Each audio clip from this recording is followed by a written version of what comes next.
First of all, welcome to this video series with Cosmos Hub, and thank you for taking out time from your Cosmos 2024 schedule. I think to start with, could you give us like a quick introduction about you? What project are you working with, and what's your role? Cool. So I'm Robin. I'm here doing communications and PR for CryptoCrew Validators. We're predominantly a Cosmos validator, validating over 40 chains. We're one of the top relayers in the Cosmos ecosystem, and yeah, we're having a lot of fun. So how did you come across the Cosmos ecosystem, and what led you to start building in it? So I kind of clued in to the Cosmos ecosystem at the launch of Osmosis. I got the Osmosis airdrop because I had a bag of forgotten ATOM staking, and yeah, one of the tasks on the Osmosis airdrop was to move ATOM from Cosmos Hub to Osmosis, and I was like, well, what do they mean move? Bridge?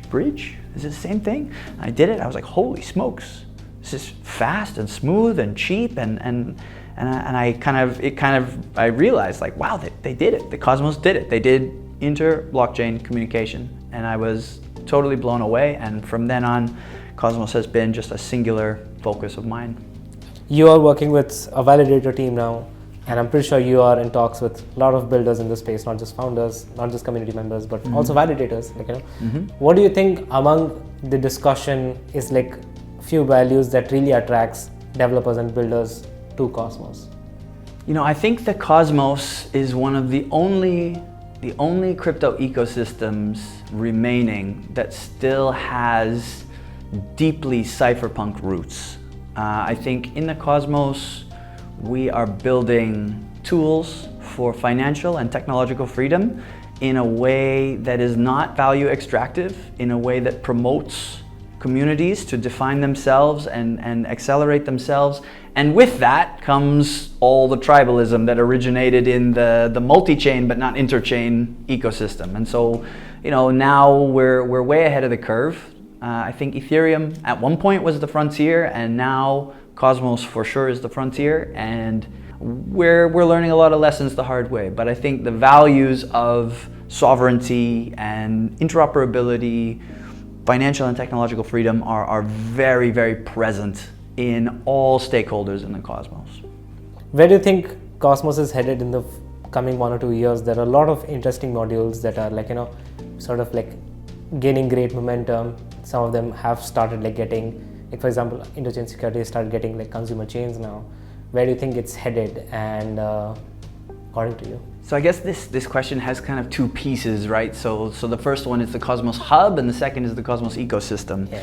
Cosmos ecosystem is really hard because it's so much more expansive, and I think we've learned a lot of lessons in the last 2 years. But I expect for the Cosmos ecosystem, what we'll see is more chains, and I think maybe more importantly than more chains is more solutions. So Cosmos has unparalleled interoperability within itself, but it's struggling with interoperability outside of Cosmos. And there's a ton of projects that are working on that, and some are finding tremendous success.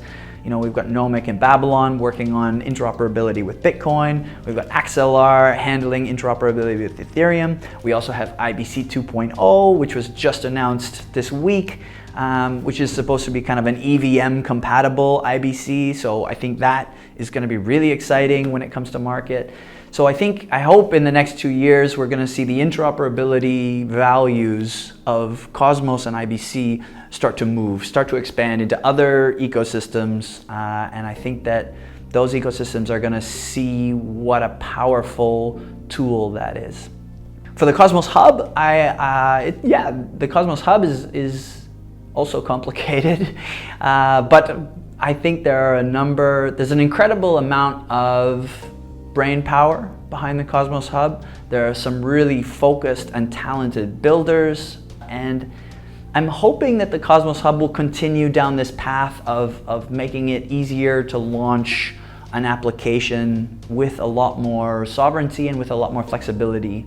Ethereum was famous because you could launch an app but you were wedded to the Ethereum virtual machine, and you were wedded to the consensus of Ethereum. And I think in Cosmos, we are going to completely redefine how you launch an application that is blockchain oriented. And I think if things go well, I think that'll be really exciting. And I think Cosmos Hub is beautifully positioned to be right at the center of that. So, as you're part of a validator team across like so many chains, you definitely interact a lot with the governance aspect of it. What do you love and what do you not so much love about Cosmos governance? Actually, there's nothing I don't love about governance except its immaturity. I think every blockchain has governance, has some kind of governance system. All chains that grow and evolve have to have some kind of process for making decisions. I think the Cosmos is the first ecosystem where that process is extremely public, and I think that's wonderful. The fact that it's kind of dramatic and political at the moment, it's not a bad thing. It's a feature. We are writing the rules right now for what it looks like for a community to really take hold of their financial infrastructure, and that's going to be messy. That's going to be messy, and we're wading through that mess, hopefully, so that future chains and future ecosystems don't have to wade through it. So even though it gets everybody depressed and it leaves everybody feeling a little exhausted, I get that, but these are necessary struggles that we're pushing through, and they're going to lay an extremely powerful foundation for coordination, global coordination through cryptographic ledgers. So I'm extremely bullish on governance. I think it needs some work, it needs some attention, but I'd rather be doing it than not doing it. What are some tools, dApps or platforms that you're absolutely enjoying using and you're really excited about them? So I use Osmosis every week, and I use Stargaze. I mean, I browse through Stargaze almost every day. I mean, I love the culture that has been built at Stargaze, and I think Osmosis are an unparalleled team of shippers. But there's tons of great products in the Cosmos. The reality is that a lot of users in Cosmos complain a lot, but we have an extremely wide breadth of products and services available to us that can be used cheaply and securely. I actually think it's an ecosystem that is not surpassed by most others. Maybe only Ethereum really has a more complete DeFi offering. Osmosis and Stargaze for sure are my two big ones that I personally use as a user. What do you think? What are some of the things that can be done to make onboarding more users? From a user experience point of view, from incentivizing them, or to onboard more users in Cosmos? Whoa, that's $1 million question. Okay, so there's sort of a short-term optimistic answer, and there's a longer-term pessimistic answer. Short-term optimistic is we just need it to be faster and smoother and easier to go from your bank account to blockchain X. Right now that process is still kind of ugly. Centralized exchanges are cumbersome, and we need to just streamline that whole process. And I don't know exactly what that looks like because that's not really something I'm an expert in, but I know there are people with some really great ideas around what that looks like and how it happens. On the longer term, when we talk about why should people care about blockchains and digital assets more generally, my worry is that a lot of onboarding is going to happen when emergencies arise. When nations or communities get to a point where they realize that their governments or their centralized financial systems have failed them truly and utterly, and they get desperate, they're going to realize that there's this whole parallel economic system here that is much more durable, much more open, much more inclusive, and that all they need to do is jump on board, and it'll save them a ton of time and a ton of stress and a ton of pressure.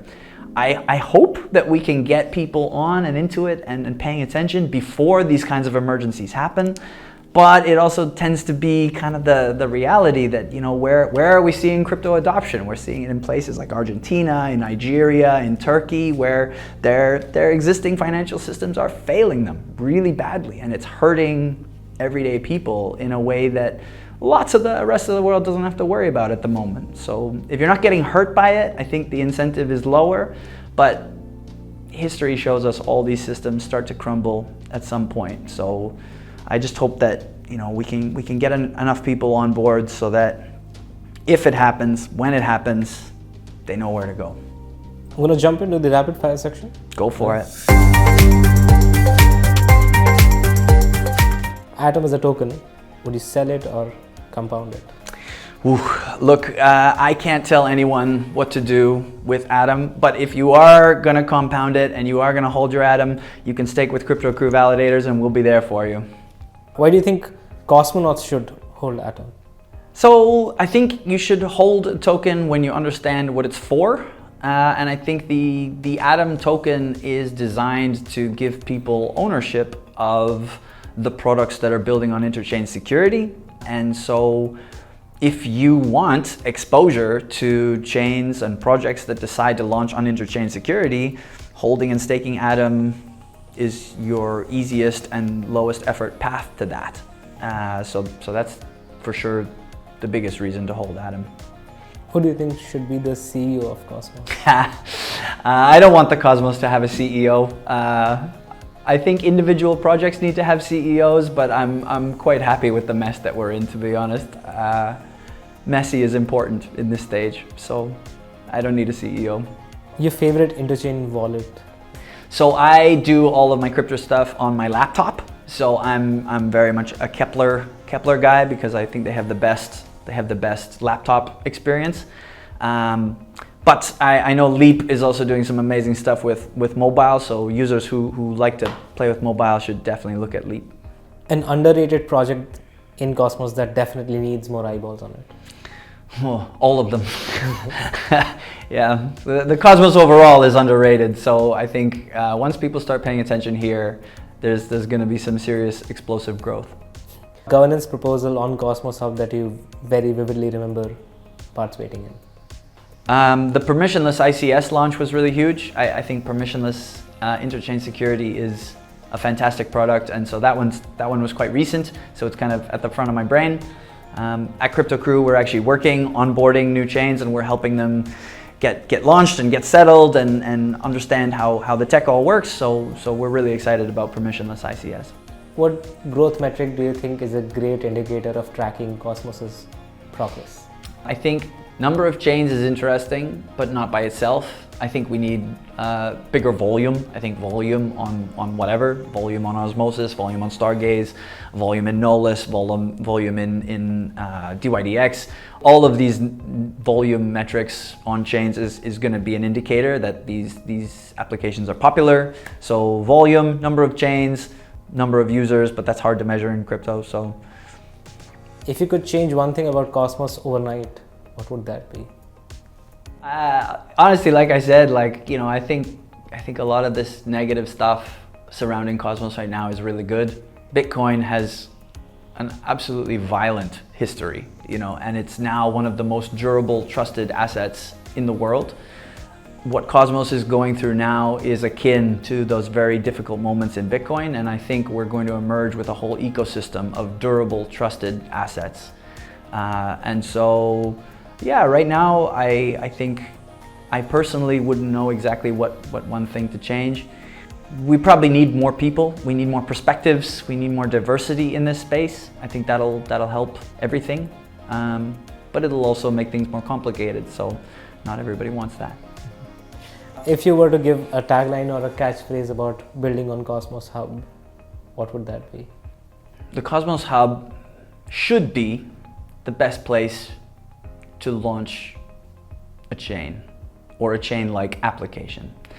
It's not very catchy, but yeah, and I think part of that is because the product suite is not finished yet, but it's with permissionless ICS, we are taking some very clearly defined steps in a direction. I think it's a very positive direction. So if you want to build something that is far more flexible and powerful than you could build on Ethereum or any other EVM, you need to be in Cosmos. Amazing, amazing. That's it, that's a wrap. Beautiful. Thanks, guys.